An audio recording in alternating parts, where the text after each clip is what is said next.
শীতকাল এসেছে, আপনি ব্যাডমিন্টন খেলেন, আধা ঘন্টা খেলেন, ফিজিক্যালি আপনি ফিট থাকবেন। আর ফিজিক্যালি ফিট থাকার দরকার আছে আপনার। শোনেন, যারা খেলাধুলা নিয়মিত করে আধা ঘন্টা 1 ঘন্টা করে, এবং এই খেলাধুলার সময় আপনার যেন নামাজ ছুটে না যায়, কাপড় যেন সতর নষ্ট না হয়, খেলতে খেলতে জিকির করা যায় না, সুবহানাল্লাহ আলহামদুলিল্লাহ বলা যায় না, যাবে জিকির করতে পারবেন আপনি। আপনি খেলেন, শারীরিক পরিশ্রম করেন, দেখবেন আপনার শারীরিক কষ্টদের কারণে আপনার ঘুমটা ক্লিয়ার হবে এবং আপনার ক্ষুধা বাড়বে, খাওয়ার রুচি বাড়বে। আপনি খাবেন বেশি, তখন ব্যায়াম করবেন, ফিজিক্যালি স্ট্রং হবেন এবং ঘুমাবেন ক্লিয়ার, মাথা ফ্রেশ থাকবে, তখন পড়াশোনা করলে মন বসবে। এগুলো টিপস আমাদেরকে দেয়া হয়েছিল ছোটবেলায়। তো আর বললাম না খেলাধুলার হিস্ট্রি আমার, এতটুকু বলি যে রোজা রেখে 2 বেলা খেলেছি, এক সময় ছিল আমার। যাই হোক, তো নামাজ পড়েন, শারীরিক কসরত করেন, ব্যায়াম করেন, চরিত্র ধরার কথা বলছি। এই টেকনোলজির দিকে বেশি যায় না, আপনি কায়িক পরিশ্রম করেন, সাংসারিক দায়িত্ব নেওয়া শেখেন, বাজার করেন, বাবাকে সহযোগিতা করেন, মাকে সহযোগিতা, সাংসারিক দায়িত্ব পালন করেন। এরপর আপনি হালাল রিজিকের ব্যবস্থা করেন। যদি হালাল রিজিকের ব্যবস্থা হয়ে যায়, আপনি যদি প্রাপ্তবয়স্ক হয়ে থাকেন, বিয়ে করে ফেলেন, চরিত্র হেফাজত হবেন। যুবকরা এখন মাদক খাচ্ছে, মাদকের ব্যাপক সয়লাভ, এগুলো কোরআন সুন্নাহর সাথে মিলছে? আপনি কি দিবেন? যুব সমাজ এখন পর্নোগ্রাফিতে আসক্ত, তাদের রাত পর্নোগ্রাফি না দেখলে কাটে না, এগুলো কোরআন সুন্নাহর সাথে মেলে? নিবেন আপনি? আপনার গার্লফ্রেন্ড আপনার কাছে মাসে 3, 4, 5 হাজার টাকা খরচ করায়, এটা কোরআন সুন্নাহর সাথে মেলে? নিবেন আপনি? জিনা আপনি করতে পারবেন চাইলেই, করতে পারবেন, পতিতালয় উন্মুক্ত, আপনি কি যাবেন? কোরআন সুন্নাহর সাথে মিলবে? ওয়াদা করেছেন আল্লাহর কাছে যে আল্লাহ কোরআন এবং সুন্নাহর সাথে যা মেলে আমি সেগুলো নিব, যেগুলো মেলে না সেগুলো নিব না। এখন যদি কোরআন সুন্নাহ ফলো করার পরে আমি আপনাকে বলি যে আপনি একজন মৌলবাদী মানুষ, আপনি কি করবেন?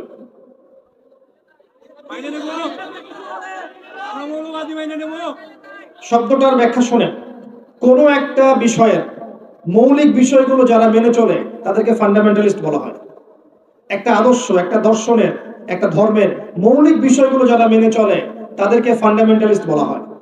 একটা ধর্মের মৌলিক বিষয়গুলো, নামাজ, রোজা, হজ, যাকাত, এগুলো যদি না মানে কেউ, সে কি মুসলিম হতে পারবে? এই শব্দটা খারাপ? কখনো খারাপ না, শব্দটা তো ভালো শব্দ। অবশ্যই আপনাকে এটা হতেই হবে, না হলে তো আপনি মুসলিম হতে পারছেন না। হ্যাঁ, একটা বিষয় খারাপ, সেটা কি? জোর করে নিজের আদর্শ অন্যের উপর চাপিয়ে দেয়া, এটা খারাপ না? ইসলাম কি কখনো জোর করে অন্য কারো উপর আদর্শ চাপিয়ে দিয়েছে? এই যে পৃথিবীতে, এবার দেখেন, আসেন বিশ্বের দিকে, এই যে পৃথিবীর বিভিন্ন দেশে পাখির মতো মুসলিমদেরকে হত্যা করা হয়েছে এবং হচ্ছে, যারা হত্যা করছে তাদের এগেইনস্টে কি ইসলাম, মুসলিমরা জোর করে ইসলাম চাপিয়ে দেওয়ার চেষ্টা করেছে? ইরাকের দিকে তাকান, ইরানের দিকে তাকান, ইয়েমেনের দিকে তাকান, প্যালেস্টাইনে তাকান, আফগানিস্তান, এই যে আপনার কাশ্মীর, এই যে আপনার এটা কি বলে মিয়ানমার, উইঘুর, প্রত্যেকটা কন্টিনেন্টে তাকান, যাদেরকে মেরে ফেলা হচ্ছে এরা কি অমুসলিম না বেশিরভাগই মুসলিম? মুসলিম মারা আছে, মুসলিম বোনরা আছে, আমাদের ভাইরা আছে এবং ছোট ছোট বাচ্চারা আছে। এরা কি জোর করে ইসলাম চাপিয়ে দেওয়ার চেষ্টা করেছে?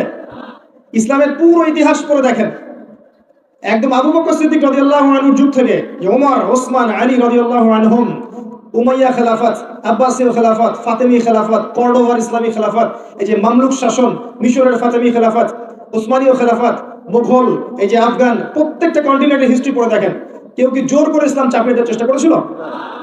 ইসলাম কি তরবারির মাধ্যমে ছড়িয়েছে? কখনো না। ইসলামের সৌন্দর্য দেখে অনেক অমুসলিম ইসলাম কবুল করেছে, করে নাই?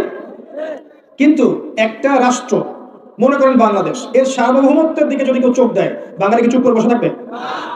কখনো? ঠিক সেভাবেই মদিনা রাষ্ট্রের সার্বভৌমত্বের দিকে যখন চোখ দিয়েছিল, রাসূল সাল্লাল্লাহু আলাইহি ওয়াসাল্লামকে বদরের যুদ্ধ করতে হয়নি? উহুদের যুদ্ধ করতে হয়েছে, খাইবারে যেতে হয়েছে, হুনাইনে যেতে হয়েছে। এটা একটা রাষ্ট্রের প্রতিরক্ষামূলক ব্যবস্থা। ওইটাকে যদি পশ্চিমারা এখন কালারিং করে দেখায় যে এর কারণে মুসলিমরা সন্ত্রাসী, ঠিক আছে কথাটা কি? কোশ্চিন কালো ঠিক নাই। বরং তারা বিগত 100 বছরে এই বিশ্বে কোটি কোটি মানুষকে বোম মেরে হত্যা করেছে। ওদেরকে তো আমরা এই কথাগুলো বলতে পারি না। তো ইসলাম কখনো কারোর উপর জোর করে চাপিয়ে দেওয়া হয়নি। আল্লাহ পাক নিষেধ করেছেন, লা ইকরাহা ফিদ দ্বীন, দ্বীনের মধ্যে কোনো বাড়াবাড়ি আছে? ক্বাদ তাবায়্যানা রুশদু মিনাল গায়, সত্য মিথ্যা আলাদা হয়ে গেছে। আলাদা হয়ে যায়নি? যার ইচ্ছা হয় সে ইসলাম কবুল করে হেদায়েতের পথে আসবে, যার ইচ্ছা হয় না সে সেই অবস্থায় মৃত্যুবরণ করবে। আল্লাহ পাকের কিছু আসে যায়? আমরা কোরআন এবং সুন্নাহর মূলনীতিগুলো ফলো করবো ইনশাআল্লাহ আযজা ওয়া জাল। এবং এই মূলনীতিগুলো ব্যক্তি পর্যায়ে আছে, আপনার পারিবারিক পর্যায়ে আছে, সোশ্যাল পর্যায়ে আছে, ওয়ার্ল্ড ওয়াইডও আছে। যার যেখানে সক্ষমতা সে সেখানে পালন করবে ইনশাআল্লাহ তাআলা। এবার আসেন, আল্লাহ পাক আদম আলাইহিস সালামকে যে সৃষ্টি করলেন, প্রথম তাকে কি করেছেন বলেন তো? কি করেছেন? নাম জ্ঞান শিক্ষা দিয়েছেন, তাই না? ওয়া আল্লামা আদম আল আসমাআ কুল্লাহা, এই কুল্লাহা শব্দটা মনে রাখবেন। আল্লাহ নিজে বলেছেন আমি আদমকে প্রতিটা বিষয়ের নাম শিক্ষা দিয়েছি। মহাবিশ্বের প্রতিটা বিষয়ের জ্ঞান আল্লাহ পাক আদম আলাইহিস সালামকে শিক্ষা দিয়েছেন। বলেন সুবহানাল্লাহ। এমন জ্ঞান শিক্ষা দিয়েছেন যেই জ্ঞান আল্লাহ পাক মালায়েকাদেরকেও শিক্ষা দেননি। যখন আদম আলাইহিস সালামকে বলতে বলা হলো নামগুলো বলে দাও, তিনি সব নাম বলে দিলেন। ফেরেশতাদেরকে জিজ্ঞাসা করা হলো বলে দাও, তারা বলতে পারলো না।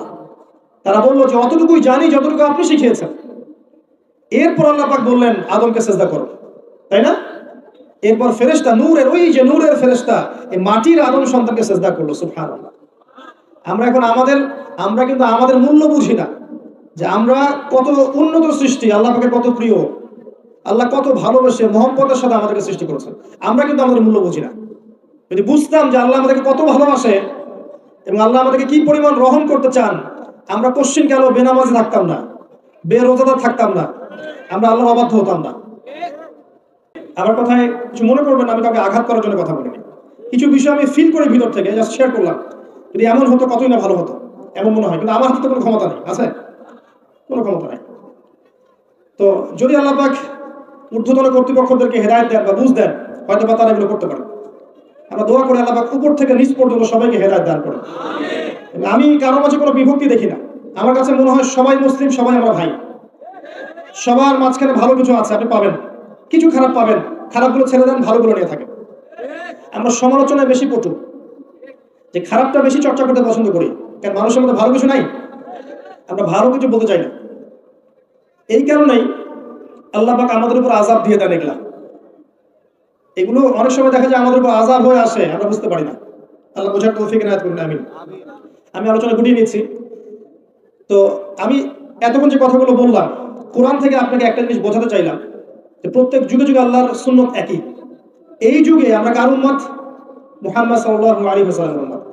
এই উম্মত যখন পৃথিবীতে এসেছে, ওই আয়ামে জাহিলিয়াতেও শিরক ছিল, সুদ ছিল, জিনা ছিল, ব্যভিচার ছিল, গোত্রীয় হানাহানি ছিল, নারীর অবমাননা ছিল, অনেক জাহিলিয়াত ছিল। মাত্র 23 বছরের ব্যবধানে, শেষ করছি শোনেন, মাত্র 23 বছরের ব্যবধানে তিনি ওই জাহিলি আরবকে পরিবর্তন করে সোনালী আরবে পরিণত করেছেন। বলেন নাই? না। কি করেছেন তাহলে? 23 বছর পরে আরবের দিকে তাকান, ওখানে কোনো শিরক নাই, না কোনো বেদাত আছে, না হারাম আছে, না সুদ আছে, না জেনা আছে, না গোত্রীয় হানাহানি, কিচ্ছু নাই। সোনার একটা আরব। কিরকম করে হলো? তারা কোরআন এবং হাদিসের হকটা আদায় করেছেন, করে নাই?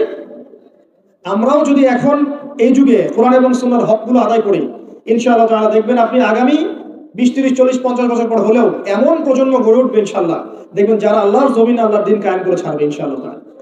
কোরআন পড়তে শিখুন, আরবি ভাষা শেখেন, কোরআনের অনুবাদ শেখেন, নিয়মিত এক পারা কোরআন তেলাওয়াত করেন, কোরআনটা বোঝেন, তাফসীর পড়েন, হাদিসের বইগুলো পড়েন, রাসূলের সিরাতগুলো পড়েন, প্রচুর পড়াশোনা করেন, জানা অনুযায়ী আমল করেন, হালাল খান, আদর্শ পরিবার গড়েন, মানুষের সৎ কাজের আদেশ করেন, অসৎ কাজ থেকে নিষেধ করেন, উম্মাহকে ঐক্যবদ্ধ করার চেষ্টা করেন, সকলের শুভাকাঙ্ক্ষী হন, কল্যাণকামী হন, শৈথিল্যতাবাদী হন না, চরমপন্থী হন না, উগ্র হন না, মধ্যমপন্থী থাকেন। ইনশাআল্লাহ দেখবেন আমাদের ক্ষুদ্র ক্ষুদ্র প্রচেষ্টাগুলোর মধ্য দিয়ে ইসলাম এগিয়ে যাবে এবং এদেশ বাংলাদেশ মুসলিমদের একটা সুপার পাওয়ার হতে পারে ইনশাআল্লাহ আযজা ওয়া জাল। আল্লাহ পাক আমাদের সবাইকে এই বিষয়গুলো বোঝার তৌফিক এনায়েত করুন, আমিন। أقول قولي هذا أستغفر الله لي ولكم ولسائر المسلمين. بارك الله لنا ولكم بالآيات الحكيم إنه تعالى جواد كريم بر رؤوف رحيم.